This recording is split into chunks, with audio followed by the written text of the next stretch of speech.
Today is January 9th, and we just finished voting on the War Powers Resolution that came before the House of Representatives seeking to restrict President Trump's ability to use our military forces against Iran without congressional action. This resolution passed the House of Representatives with bipartisan support. There were a few Republicans who voted with most Democrats. Some Democrats voted against it, my understanding. And this War Powers Resolution is important. This is Congress exercising its authority, its constitutionally mandated authority to ensure that the president, no president, but specifically related to this president's actions against Iran, takes military action and starts a war without congressional declaration of war or authority. The bottom line really is that if President Trump wants to go to war with Iran, then he needs to come to Congress and present his case to Congress and the American people. Congress must debate this and cast a vote to make that decision of whether or not it is in our country's national security interest to go to war with Iran. Now, wars can be started in two different ways. One is in a very incremental way, little things, increasing tensions, adding up, and all of a sudden you find yourself in a state of war. The second way is a war that is started due to a large or significant attack or event. And that's exactly what Trump did. He conducted and committed an act of war without congressional authority, seriously escalating the situation with Iran. And so now we're at a point of it's not a matter of, well, are we going to have a war with Iran? We are in a war with Iran right now. So the real issue is, are we going to allow this war to continue to escalate? And if so, for how long? And to achieve what objective? My hope is that we are at a moment here where both President Trump and leaders choose to de-escalate rather than continue to escalate this war that would be far more costly in American lives and taxpayer dollars, lives across the Middle East, exacerbate a refugee crisis, and cause immense environmental devastation, far more than anything we've seen in the wars in Iraq or Afghanistan. These are the serious implications of what we are dealing with here. And for the sake of our country, for the sake of our men and women in uniform and our national security, my hope is that this is a moment where we begin to de-escalate this war to make sure that we don't further increase the problems and threats that we're already facing. Now, nothing has yet been solved. There are two major repercussions at this moment of President Trump's act of war. Number one is Iran is no longer complying with the nuclear agreement. They are enriching uranium. They are speeding very quickly towards developing their own nuclear weapons capability, which further creates a greater threat for the American people, to the region, and to the world. The second way that his actions are undermining our national security is that it's really opening the door for ISIS and al-Qaeda to reconstitute and strengthen themselves and to mount a resurgence.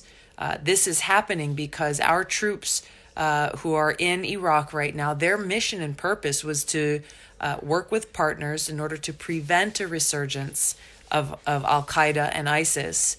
But as we've heard from our commanders on the ground there, they can no longer do that. They've announced publicly that their efforts are no longer focused on preventing a resurgence of ISIS and al-Qaeda, because now they've got to focus all of their efforts and resources on defending against Iranian forces and threats and those coming from Iranian-backed Shia militias, leaving the door wide open once again for these terrorist groups to be able to start to put things together, reconstitute themselves, and strengthen their position, posing a greater threat to our troops, to the people in the region, and to our country.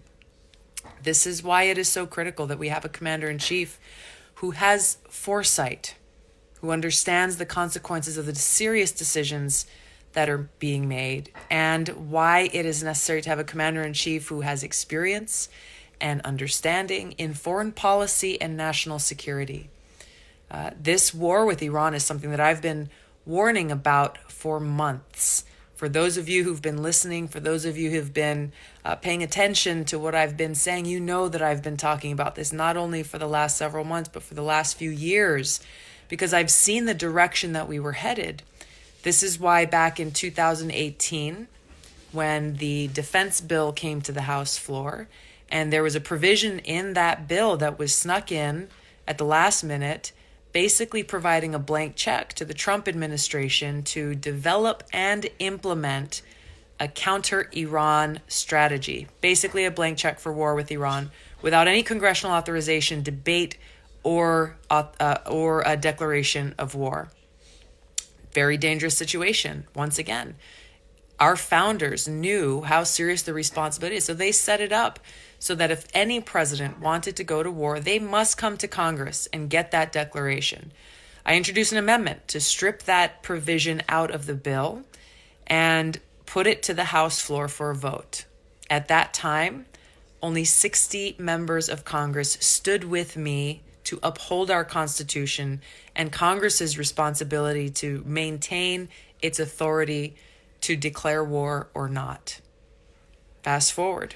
Earlier in 2019, serving on the Armed Services Committee, I was able to include a provision in that year's defense bill that very explicitly said the administration must come to Congress before taking any action, military action against Iran. They must come to Congress for authorization.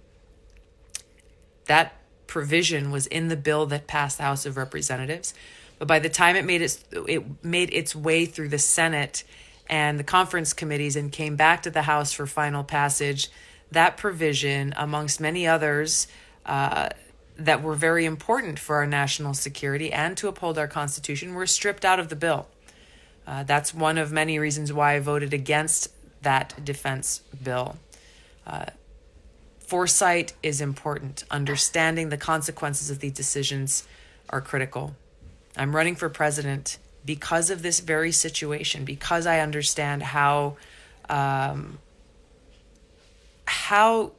consequential these decisions are on our national security, on the safety and security of the American people, on our troops, our men and women in uniform, many of whom are being called up right now unexpectedly and being deployed to the region, and their families.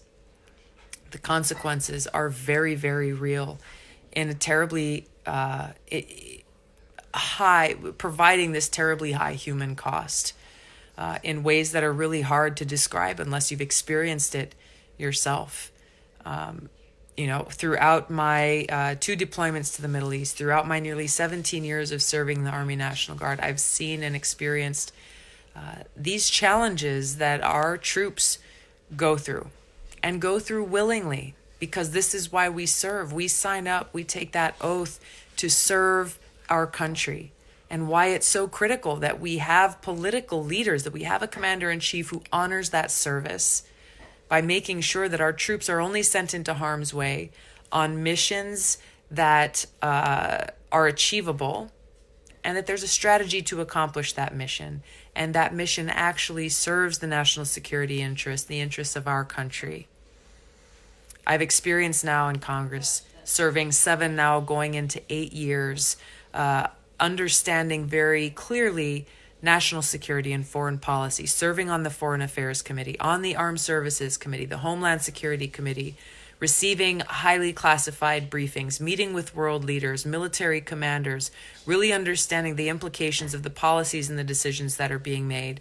I am prepared to walk in on day one to serve you as Commander-in-Chief and to exercise that judgment and that foresight that will best serve our country's national security interests, that will exercise diplomacy, that would focus on de-escalating the situation that we are in now and getting back to the negotiating table, recognizing that war must always be the very last resort when all other options are exhausted. Today was a very important day. Further action is necessary to continue to try to prevent our country from getting into another quagmire of a war with Iran. We've got to bring our troops home from Iraq and Syria now, because the longer they are there, the more likely it is that they are in harm's way and that we end up in this quagmire. Our troops there right now, no, we don't really know why they're there. We don't know what their purpose is that actually serves our national security interests. Our troops and the sacrifices that they and their families make, they deserve to know what their mission is and how it is serving our country. Please share this message with those around you. This is not about politics. It's not about partisanship. It's about our country. It's about our future. It's about our national security interests. Thanks for joining me, everybody. Have a good night.